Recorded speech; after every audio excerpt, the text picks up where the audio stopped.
Well, hello, Cat Shades here. And I went to the Dying Fetus show at King of Clubs in Columbus, Ohio, very recently. And there were three different weird things I noticed about this particular show. Now, a couple years ago in 2022, I went to my first, what we would call post pandemic show, and that was also at King of Clubs. It was Malevolent Creation with Narcotic Wasteland.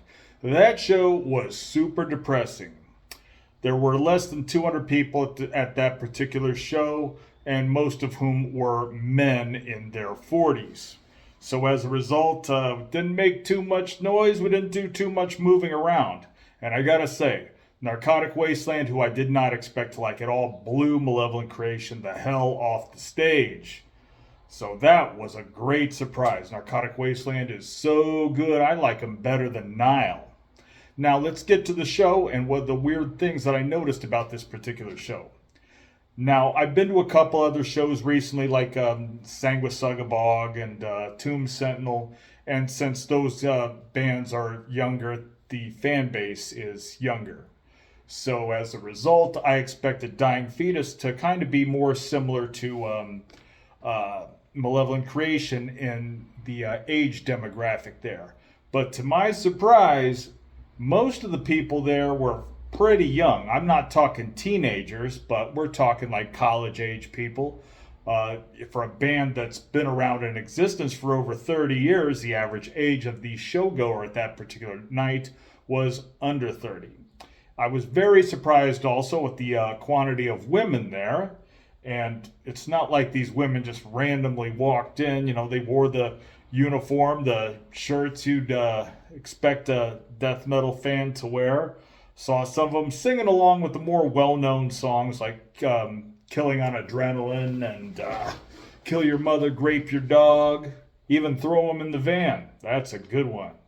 All right, so we got the amount of young people, the amount of women, and here's the weirdest thing about that particular show. I saw hardly anybody screwing around with their phones. Everybody's interacting with each other, and during the show, they were paying attention. There were several different times during the show where I just looked around, okay? And, you know, you might see one person taking a picture, and I'm going to guess there were probably 600 people in the show. The show was packed, but it was by no means sold out. And that just blew me away at this day and age, especially with a lot of young people and nobody screwing around on their phones that much. I was quite impressed.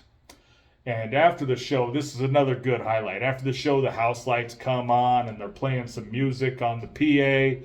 And they played Kool and the Gang Celebration, which I guess Dying Fetus has been doing at every show this tour. And all the people in the venue sang along with Celebrate. That's a good song, let me tell you what. And is there anything else? Oh, I may as well talk about the opening bands. Before Dying Fetus was Full of Hell. Full of Hell, I'd never listened to any of their songs until a couple days ago. And I was under the impression because of their name that they're probably an Entombed clone. Wrong. Now, I did like the Seth Putnam style screaming, and I did like the blast beats, but that's just, it's not for me. Then there was 200 Stab Wounds. Apparently they're one of these new wave of old school death metal bands, kind of like Sanguisugabog or Undeath or Gate Creeper, Frozen Soul. And yeah, they were good, and I will be listening to them some more. First band was Cruelty, spelled with a K. Now, when I see bands, you know, with spelling the name with a K, I'm like, oh, Jesus. Maybe it was cool when Cataclysm did that 30 years ago, but it's not cool now. But then I learned they were from Japan. So maybe they kind of didn't understand that doing that kind of stuff has been played out for years. But bands whose native tongue is not English might get a pass with bad lyrics or an unoriginal band name.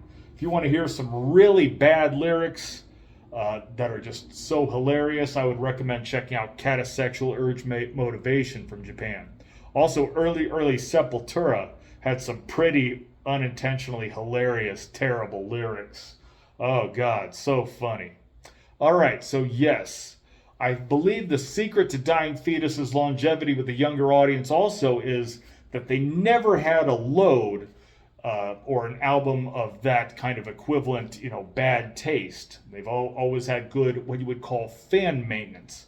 So as a result, their newer material is still good. So that's going to draw in some younger people. And when you think about like bands that they haven't had a good album in 30 years, but they still draw a young crowd. I mean, you obviously would think of Metallica. Pantera's been broken up for a long time, but they would still guarantee they'd still draw a young audience. But when it comes to death metal, when I saw Morbid Angel, it was mostly an older audience. When I saw Maryland Death Fest in 2022, yeah, the audience was still slightly older. You would think like a destination show like that may not get as many young people, but the older folks like me who, hey, we've got jobs and money now. We can travel to Baltimore. We got money for a hotel. We got money for merchandise and stuff like that. But yeah, this show just definitely stood out. And apparently Dying Fetus has done a lot of good work in order to get to the point that they've got in order to sustain their success. I recall an older interview with John Gallagher of Dying Fetus in which he said, yeah, someday when this is all over, I'm going to be 45 and I'm going to be a junior electrician and I'm going to be taking orders from some young kid. But as time goes on, John has since passed the 45 mark, and Dying Fetus is playing slightly bigger venues than what they once did and has no problems packing people in the venue, has no problems selling the merchandise, is getting spots on South Park and whatever Aqua Teen Hunger Force, or I don't watch TV anymore. I don't know, but I understand that they've had some high profile publicity on various shows. But anyhow, yes, that's probably one of the many secrets of a Dying Fetus's longevity. They struck while the iron was hot, and they did not stop striking. Younger bands, take notice.